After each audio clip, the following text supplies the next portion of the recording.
Hi friends and neighbours, welcome to Epic Eats. I'm your host Wrecklyss, and today I'm going to show you guys how to make whiskey and coke ribs, one of my personal favourites, and being that it's crate day tomorrow, it'll be awesome on the barbecue. First thing you're going to need to do is make up a hot marinade, so you need to preheat your, or turn your element on. You don't need to preheat it because it'll do its thing. So find the right one that I want. Then you need a pot. Normally a bigger pot, but I'm doing things a little bit different today. It's called improvising. So you get your pot, your barbecue sauce.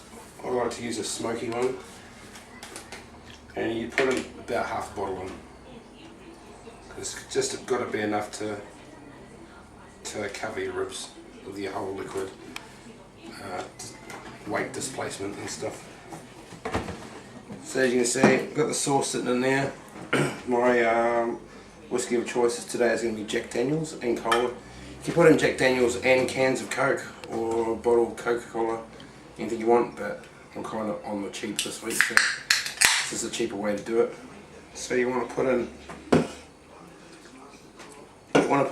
at least 2 cans, or at least 1.5. I'm going with 2 cans on this one because it's only for a marinade. There, and they go.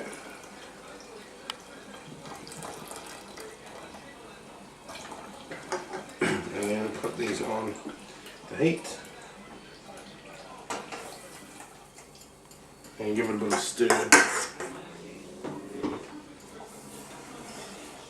Be real careful because as heavy as the sauce is, the booze is quite light and splashbacks are not good on heat, especially if you're using gas, which I'm not, so it's okay. So you want to bring the sauce to a boil, and when it does you want to turn it down a little bit. So while your marinade is heating up, it gives you time to prepare the ribs. So we'll leave this here and we'll go and do the ribs. Okay, so we've got our marinade on, and then our next step is to get the ribs. You can use any ribs you like. Use beef ribs, lamb ribs. I personally go with pork ribs because I'm all about the pig. When you're cutting up the racks, you want to run your knife as close to the bone as you can to retain as much meat as you can.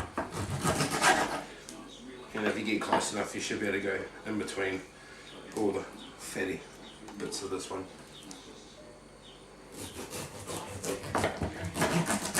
Sometimes easier to cut when they're frozen too.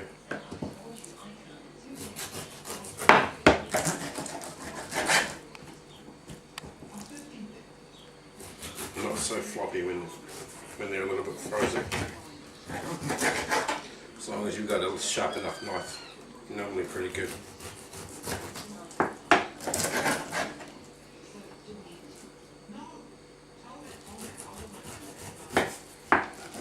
So we've got our ribs all cut up and placed nicely in a roasting dish is the way we're going to do it. Normally we would put the ribs into the big pot, but we've only got a good pot today.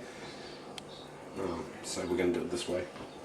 So you take your marinade, you turn both front elements on to continue marinating, and you just pour it as evenly as you can over your ribs.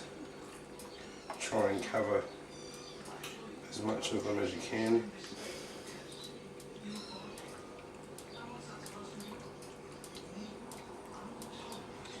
And as you can see, pretty much sort of almost covered. So I'm going to either add another can or just leave it and sort of toss them as you go. So then return that to the heat and kind of just a lower heat. I'll turn this down to 4. I don't know, your stove might not go. What the numbers might be a little bit different. So next thing you want to do is get just a little bit of tin foil and just cover it up to retain the steam, which is just all good. No problems with foil. do it later.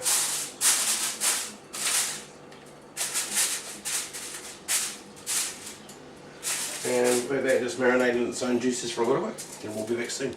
Okay, so now we've had our, it's actually all crate day now, so the ribs have been sitting in the marinade overnight. So if you have a look at them, take the cover off, they're all sort of sitting there and all the meaty flavour is all getting sauced up.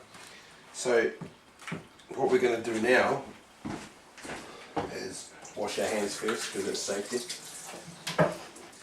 What we're going to do now is prepare the sauce that we're going to baste the ribs for the final baking process to get them all crispy. So what we're going to do is tip the marinade into your trusty pot. Why you use the marinade is because you don't want to waste any of it. Plus you want to try and retain as much of the meaty flavour as you can. That's probably enough. So as you can see, you get little bits of meat floating in there, which is just all good. It's just all good flavour. So the next thing you want to do is fix yourself a drink.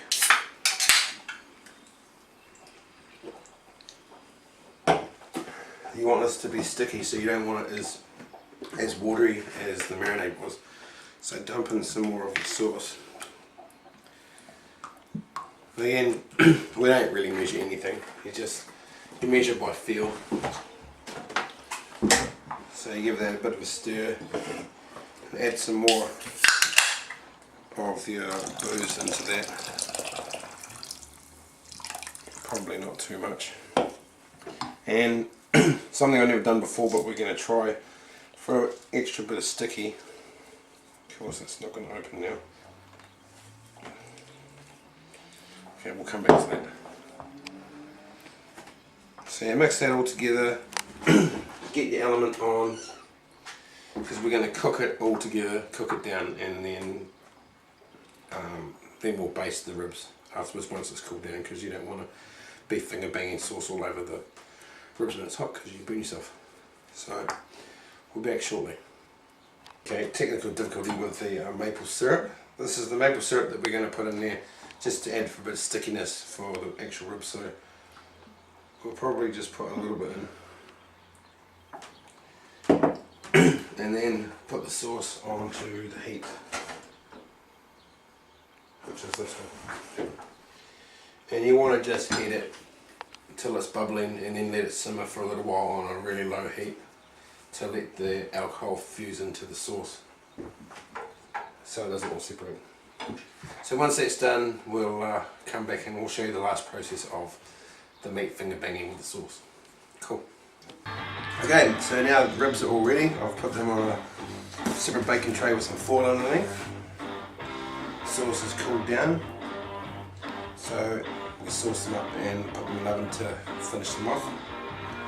Get them real crisp, so you just pour your sauce over.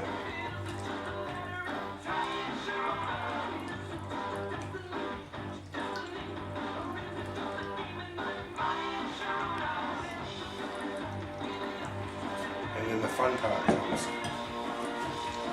You just rub, pretty much going to third base on the ribs. So you just rub it all over, try and cover them all in the sauce, because that's all going to be what makes it awesome. So once you're happy with the your saucing techniques, put them in the oven. I've gone ahead and preheated the oven, so I've got it on about 180. This is about, you don't need to go any hotter than that. And then you put them in, keep an eye on them, and when the meat starts falling off, you're good to go. So put them in the oven.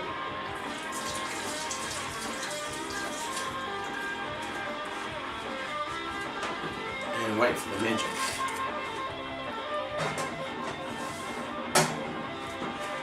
See you at eating time.